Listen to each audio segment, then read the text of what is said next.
How many kids have to drown before they ever even get to pre-K for us to start paying attention?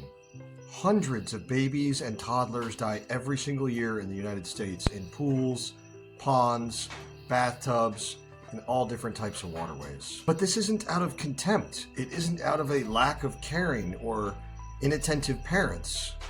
It's just a momentary lapse in judgment or supervision that's tied to a tired parent, someone who's overworked, someone who does have a very large lack of sleep, and you just make a mistake, you forget to lock the back door, or you pass out on the couch while the baby or the toddler is watching a cartoon in front of you, and you don't realize that they're going to get into something, or that they're going to open the toilet seat hole and crawl inside. It's tragic. It happens on like a Wednesday afternoon when everything else is peaceful, you've got great weather outside, everything seems to be going wonderful. You've got maybe some music on, you're relaxing, you're having a glass of wine or a cup of tea. It's like a lazy afternoon. And then you realize you don't know where your child is. According to the American Red Cross, 87% of the drownings for children under the age of 5 are in home pools and home spas. After that comes bathtubs, and then from there, toilets, buckets of water, small fish ponds, fish tanks, and things like that are the next thing on the list. These are children that don't have to go. They don't have to pass. They don't have to be lost. We just need to be a little bit more in tune with what those kids need. Did you know that drowning is the #1 cause of death for children in the United States under the age of 4? And according to Stanford Medicine, 830 children under the age of 14 die in the United States every year to drowning. For children under 5, on average, 269 of them die in a pool or a spa. Let that set in. That's in someone's home. It could be in your home. According to the CDC, in 2022, 461 children under the age of 4 died due to drowning. And you know what's even worse? Is that's actually a 28% increase over 2019, according to the same CDC. In 2025, 88 children drowned just in Texas, and over 100 drowned in the state of Florida, which is the capital. And then third in line, right behind them, is California. We're having massive numbers of children that are dying. You see, drowning is the silent death. According to the National Safety Council, 87% of children under the age of 14 that drowned have an adult nearby. Now, these aren't just some statistics I'm pulling, and I pulled the statistics from different websites, but these aren't just statistics to me. You see, I've been personally touched by this. I grew up with a friend his older brother who was my age, and the friend was a year younger than me and him. His older brother had drowned when he was 2, and we grew up with him, and he could not function a normal life. He could keep a job, he could remember people, he could do some things for himself, but he still lives at home because he still has to live at home, and he needs care. He can't take care of himself, and that's from a drowning where he was resuscitated and he survived. And on top of that, I have 2 people that I know personally. I mean, they're acquaintances through my sister, who is very good friends with them, or at least at one time was for each one of them. And they lost a total of 3 children to drowning between 2 people. 2 at one time and 1 separately. And these poor children under the age of 2, under the age of 1. And it's just, we need to do more to protect children. And that's what this is really about today. This video is because if I can connect with just one parent, just one adult, just one person out there that can teach a child to swim, or be there when a child winds up in a bad situation, or watches out for a child to make sure they don't wind up in that bad situation, locking that back door that goes out to the pond when you know you've got company over with little children, or watching out for the kids that are playing by the pool because the parents may be distracted by something else or another child. Just doing the little things. And for parents, I'm calling upon all parents. I had my very first swim lesson when I think I was 3 months old. I have a photo of it somewhere. I don't know if I can ever find it. I've lost so much with my parents passing away and hurricanes and everything else. But if I can find it, someday I'll try to release it on the channel. But you can teach babies to hold their breath and float as early as just 6 months old or 3 months old back in the 80s when I was a kid. But now I think it's 6 months old or somewhere a little earlier than that. You could teach babies to float, to roll over on their back and to be able to breathe until help can arrive. This is something that you can train and teach your children as soon as you're able to get back in the water after childbirth. And it's imperative that you teach them, because the moment when they need to know how to swim will be the moment that you are not there to teach them how to swim. It'll be the moment when you turn your back because you're helping another child, or you have someone call you on the phone and it's a really important business call and the kids are always here, so everything's going to be fine. The other children are there. They're watching the door. The neighbor's outside. He's got an eye on the pool. It shouldn't be a big deal, but it's the silent killer. And it happens like that. They go out, they see something cool in the water, a leaf, a toy floating. They lean over and they fall in. And the first gulp goes in and there's no screams. Just a little bit of thrashing, which you probably won't hear from inside the house. And then silence. And that's it. And that's what they find. That's what the parents wind up finding, is their child silent, gone, never to come back, because of a moment, just one moment. I implore you to teach your children to swim if they don't already know. I implore you to fence off your pools, to fence off your ponds, to fence off your lakes. And I implore you to watch your house with babies and with small children and with kids who don't know how to swim if you have water around. It takes less than an inch of water for a child to drown. That's it. In the bathtub, you run into the kitchen to check the food. It takes you a minute or two extra because somebody calls you on the phone.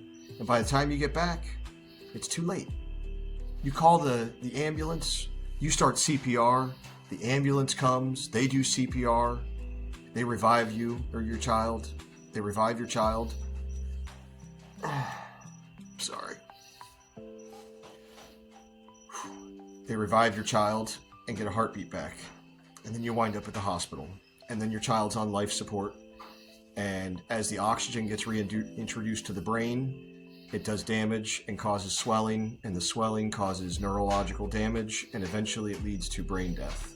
And then the doctors tell you that your child will never come back, that your child is gone and you need to pull the plug. And then you, as a parent, are left suffering through the fact that not only did you have that one moment of weakness that you're going to have to live with for the rest of your life because you've now lost your child, but your child has lost their life.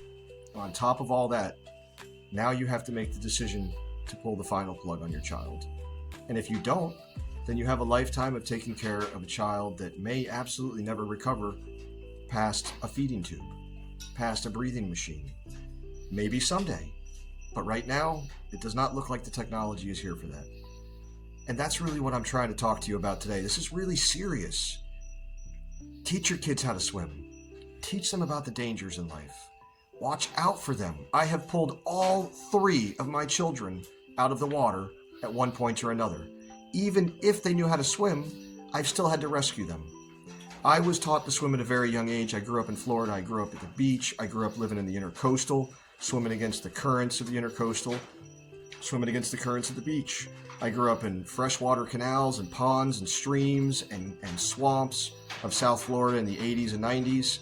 And I swam against some of the worst and some of the best, and I somehow survived it all, and I wouldn't have if I hadn't had that foundation.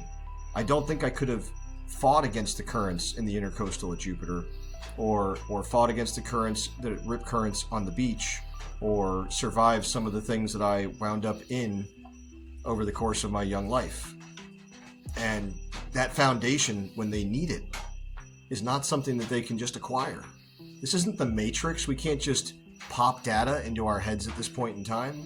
So we've got to get the foundation. We've got to be taught these things from a young age. So I implore all of the parents watching, all of the soon-to-be parents, all of the aunts and uncles and brothers and sisters, I implore all of you, family, friends, get the kids educated. Teach them how to swim. Share this video with other people. Tell other people about this. Let's save some children. We don't have to lose so many people for no reason. There's no reason to lose all these people other than they just were never taught to swim. Humans are naturally buoyant. We can naturally swim in almost any water. Even pure fresh water, you just slightly buoyant. in pure fresh water because of the fatty tissue in your body. And in salt water, you're extremely buoyant, especially in very dense salt water like the Great Salt Lakes and places like that where it's almost impossible to even sink down into the water. But teach them how to swim and share this with somebody who needs to think about their children or children around them. Share it with somebody who has a pool that thinks that just because they don't have kids, they don't have to worry, as if the neighbors couldn't have children walk into the pool. I appreciate y'all sticking around. I really would love to hear what you have to say about this. I mean, this is something I've been really passionate about for decades. My friends say that I am anti-pool. I'm not anti-pool. I love the pool. I love the beach. I love the ocean. I love swamps. I love canals. I love lakes and ponds. And I love fishing. And I absolutely love getting on a boat. And I love snorkeling. And I love saltwater aquariums and freshwater aquariums. And I love all things water. I mean, I live in Florida. How could I not? But with that being said, I don't love the danger that's associated with them. So if you live anywhere near water, or if you have anyone that will in any way, shape, or form be anywhere near water that you own, block it off. Keep kids out of it. You could save a baby. It could be your own. It could be your niece or nephew, or your grandchild. It could be the neighbor's grandchild or niece or nephew. It could be some amazing little child that could grow up to do amazing things and lead us into the stars, or cure some type of disease, or save us from AI if AI decides to take over and kill us all. The potential. They have potential until it's taken away. And that is unacceptable to me. So do what you want with it. Like, subscribe, comment, share. Just think about it. And tell other people to think about it. Start a whole program to save children. Start an anti-pool league if you want to. I don't have any specifics about how we should go about doing this, just that we each need to know the dangers, we need to share those dangers, and we need to educate and teach our children about the dangers of water and learning how to swim. And you know, I have a rule. I'm a very good swimmer. I've been swimming a really long time. I mean, over 40 years since I've been swimming since I was a little kid, and I'm over 40. And I've swam in some of the strongest currents in the intercoastal when the tide was coming in or going out in small areas where bridges are and stuff. And I've swam in, you know, some super freshwater lakes that are so bottomless that you can't possibly find it because they were from an old quarry or something. And what I can tell you is, knowing how to swim when you need it, you can't build that skill if you don't already have it. So go teach someone how to swim, or go find out how to swim yourself. Go take a swim class. Ta-ta for now. Thanks for watching. Peace.